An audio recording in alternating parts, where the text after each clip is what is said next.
Hi everybody, this is Tour Guide Stan. I'm going to give you a half hour or so tour of Grand Central Terminal. Now, I am on Pershing Square with Lower Park Avenue facing south behind. Let's turn the camera around,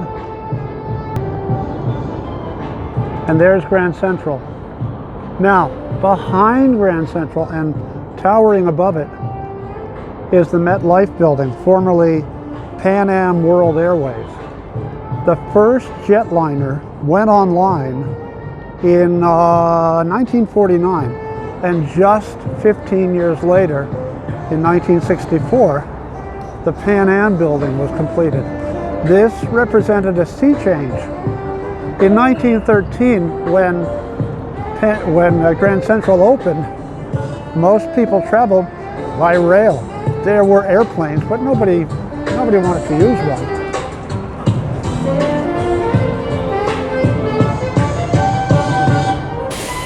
Crossing 42nd Street.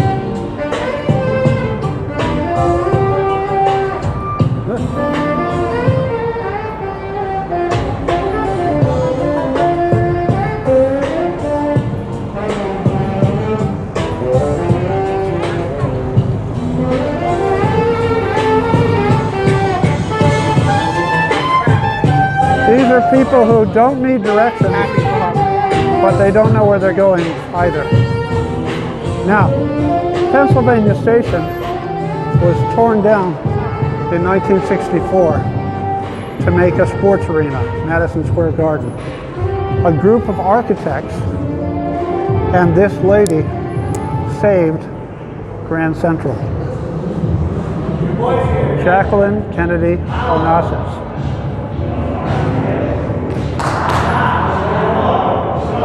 Like the Roman Colosseum, Grand Central has what are called vomitoria. Like the Roman Colosseum, no staircases in the entrances, just ramps. Ramps move the greater number of people without anybody tripping.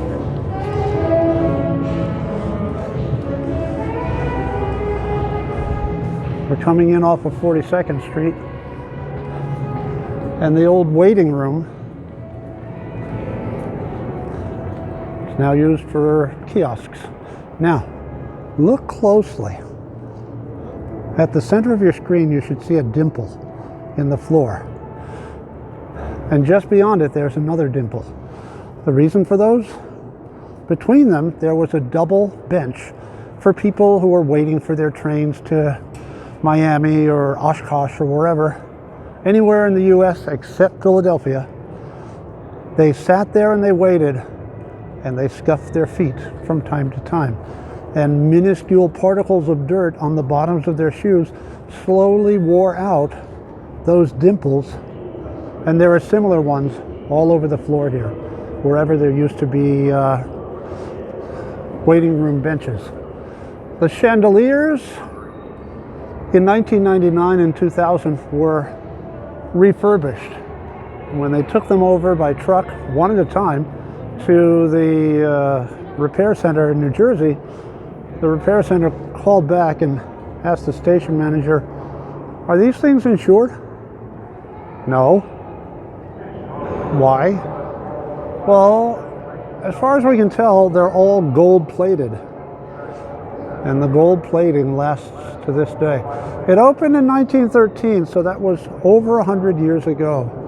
This video is being made in 2022. Now, let's get on to the main concourse. The floor below us is granite. And then, Italian travertine marble. Now, here's how it's laid out. We are just about at the entrance. Whoops, Aaron Gimbel. The ceiling up there, more than 120 feet above. And below us, there are ramps. Let's look to the side. Attention, my customers. You can see for yourself. More ramps that go down to the basement, to the, well, some of the 150 train tracks. Now, originally, this sent travelers around the country, but eventually, nobody wanted to take a 5-day train to Los Angeles when Pan Am could get you there in 5.5 hours on a jetliner. The purpose of Grand Central went from interstate travel to commuter.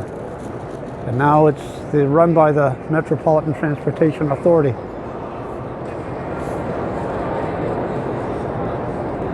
I used to work in a building right down that tunnel and a little to the left. Now the building is, well, it's gone to make room for One Vanderbilt. In the 80s, when I worked there, John Houseman made a commercial for a now defunct financial services firm called Smith Barney. He was up in a 4th or 5th floor, glass floor, and a camera was over on that side, and he said, "Smith Barney," in his Shakespearean voice. Now, in 1999 and 2000, this whole place was redone and cleaned. It turned out, maybe you've seen those photos from the early 20th century of sunlight streaming down through these windows through thick clouds of cigarette smoke. That's the way it was. Almost every man smoked, and a lot of women did too. These are the original staircase coming in from Vanderbilt Avenue, named for Cornelius Vanderbilt, the guy who had this whole thing built. Now, this staircase, the original staircase, has all this leafy decoration on it. Remember that. Refer to it. This is the original staircase.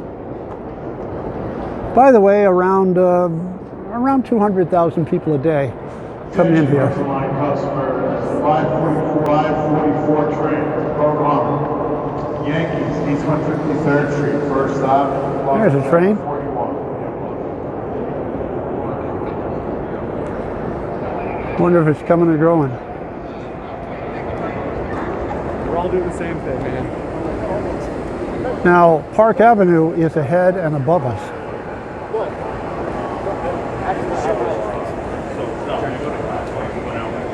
That train is, let's see, about 35, 40 feet below Park Avenue. The bedrock is another layer below that.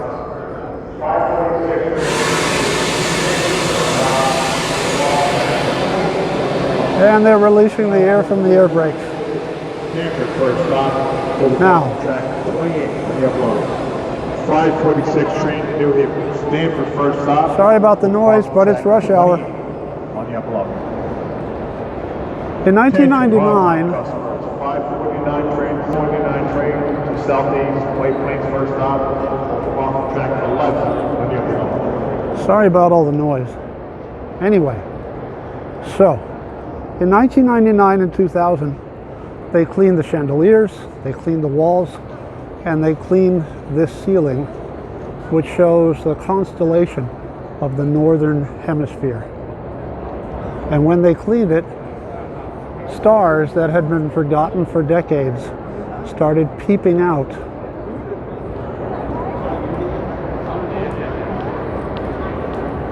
There's me, I'm Cancer. July. So they put up a giant arch right over there by those stairs. But those stairs weren't there yet. They put up the arch so that people could lie on their backs and clean the ceiling with a solution of the product Simple Green. Nothing harsh, just to clear off the decades of tobacco smoke.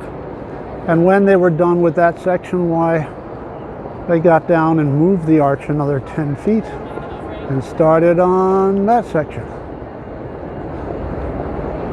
Slowly, over the course of nearly 2 years, that archway went all the way over to this side.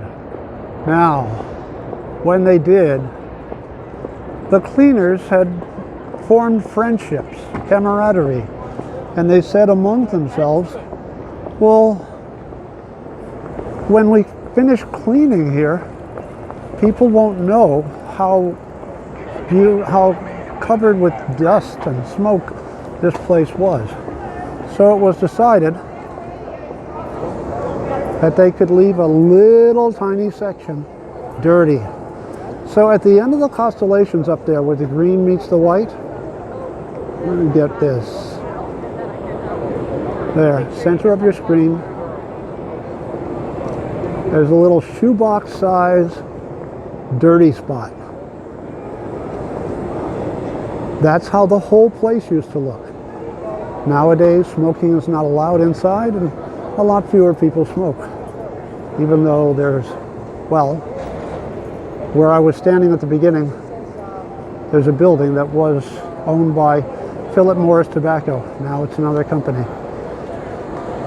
So, these are the original stairs. After they finished cleaning this section, a new set of stairs was installed, and these are them. How can you tell the difference between the new ones and the originals? Well, they're often blocked off, for one thing. But architecturally, remember all that floral design right here? None. These are the 2000 stairs.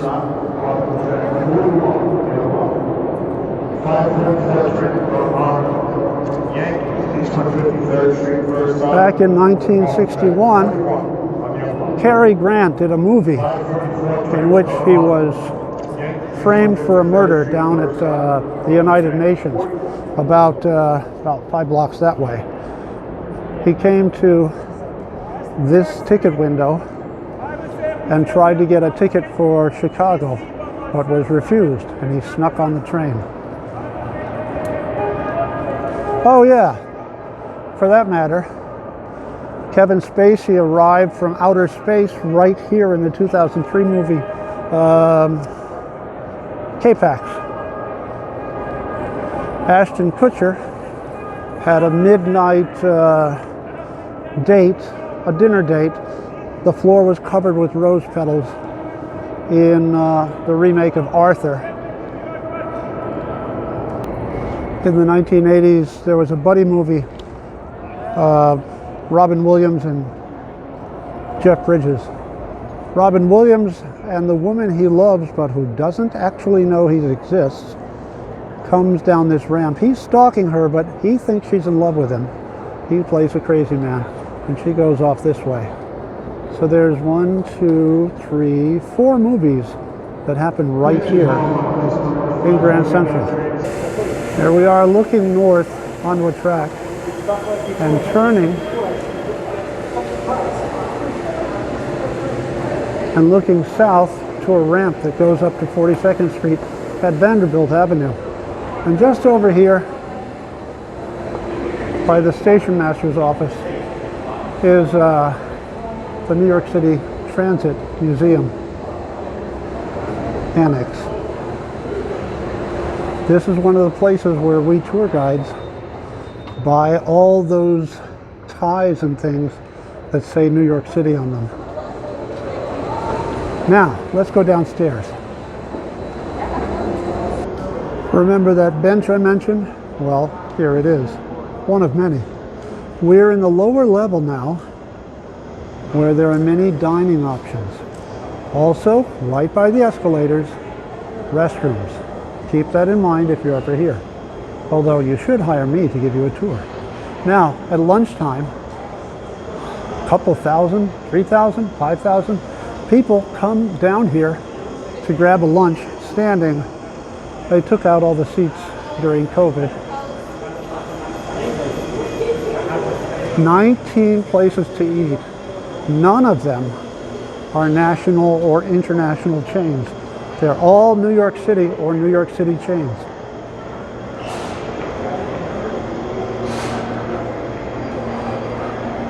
Now I'm going to show you something acoustically wonderful after we get to the middle here by that ascending ramp.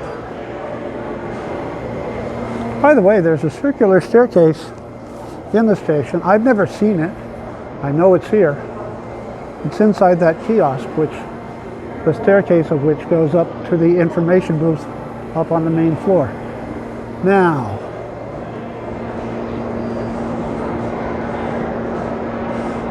the Guastavino Tile Company made decorative ceiling tiles for many expensive buildings in the early 20th century. Here is a set of herringbone Guastavino tiles right here at the meeting place between the east ramp, the downstairs ramp, and the west ramp. Oh yeah, and the only restaurant, well, let's get to that in a moment. Now we're getting near the center of this little arcade, and when I'm right under the lamps, do you hear the echo?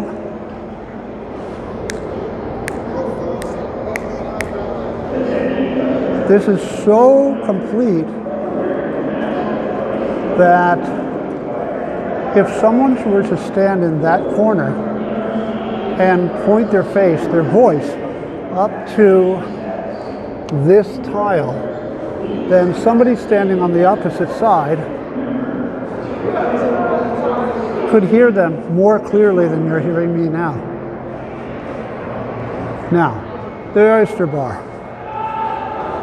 On Saturday Night Live, that's where Colin Jost is eating. It's the only restaurant that was here when the station opened back in 1913. It closed for a while, but it has reopened. Ah, somebody's experiencing.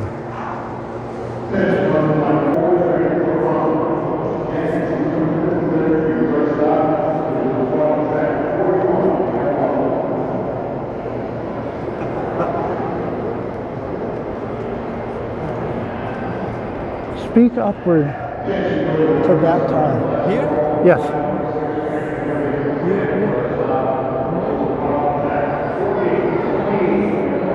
It's 38 feet, about 12 meters, and it works perfectly. And they hear each other through all this background noise.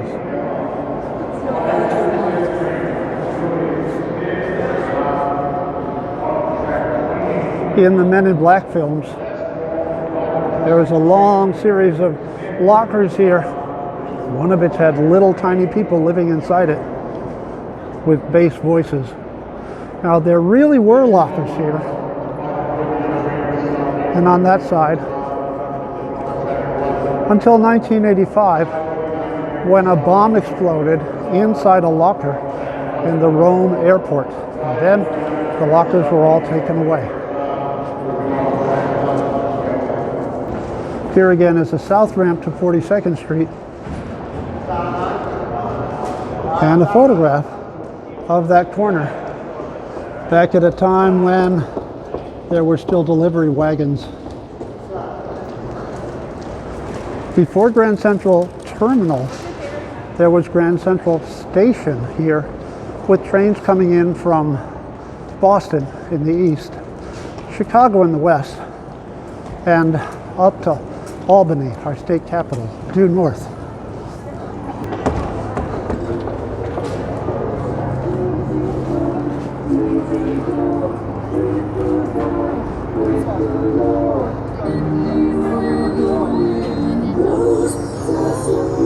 That eagle up there, that's from the original Grand Central Station. Now let's go back. Oh, there's the Chrysler Building. Over the door of Grand Central are three statues. That's Mercury standing up with wings on his ankles, representing speed. To the right, Minerva, the Roman goddess of wisdom, touching her forehead. And to the left, Hercules, for strength, manning the forge. And the fourth statue to be aware of, that's Cornelius Vanderbilt. It was his brainchild to create a railroad system crossing the United States. Now, in 2 Will Smith movies, in one, it's the beginning of Men in Black. He plays a New York City policeman who jumps off of there and onto a bus going under 42nd Street. And in another, he plays the only doctor, the only healthy person left in New York. He's going to cure everybody who's a zombie in I Am Legend, and he gets snagged by the ankle right there. Now, when we began, I mentioned the Pan Am World Airways building. We're going to go through that one now. Well, we're going to go through Grand Central again, then through the Pan Am building, and then through the building that ran this railroad and still does run the Metro North system.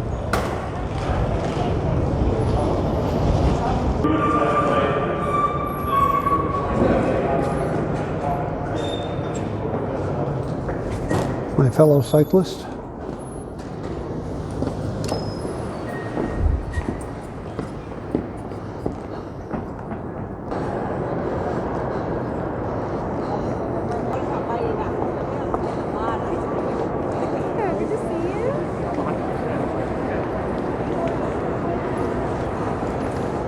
Pardon me. By the way, folks, escalators are great for crane shots.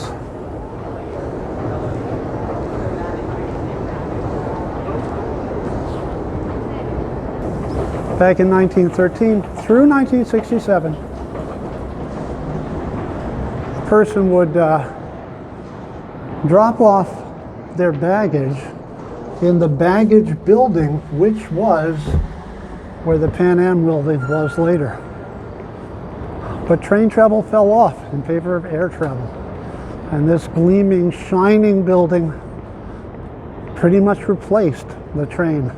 Even though the train companies made various pop songs like the Orange Blossom Special and the Super Chief back in the 1950s to try to get people to romanticize and use train travel again.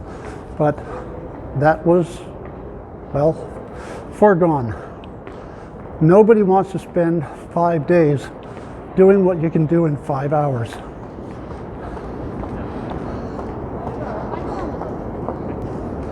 When we came in, we crossed 42nd Street. Now ahead of us is 45th Street and the Helmsley building. It was bought in the 1980s by Harry Helmsley, but this was originally known as, oh gosh, I can't remember the name of it, but this is where the offices were to run the railroad. Now, remember, this is not stone beneath our feet. We are 63 feet above the ground.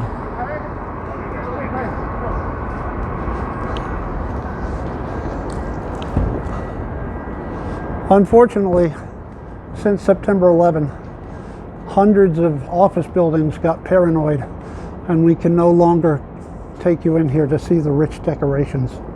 Too bad. So we have to go around through the pedestrian corridor. We're facing west on 45th Street, and way off in the distance are the bright lights of Times Square.